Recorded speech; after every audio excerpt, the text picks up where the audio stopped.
Кыргыз Республикасынын Коргоо министринин буйругуна ылайык Түркия Республикасы куралдуу күчтөрүнүн инструкторлорунун катышуусунда түштүк батыш оперативдик командачылыгынын өзү курам менен ички коопсуздук тоо даярдыгы жана көзгө атар даярдык боюнча окуу жыйындары өтүлүүдө.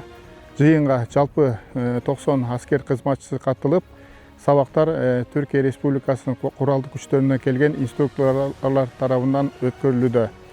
Жыйындын максаты өздүк курамдын кесиптик деңгээлин жогорулатуу, практикалык жөнөмдөрүн бекемдөө жана ошондой эле ар кандай шарттарда тапшырмаларды аткарууда даярдыгын жогорулатуу. Жыйындын өзгөчөлүгү 20-30% теория, айым 70-80% практикалык деңгээлде өтүүдө.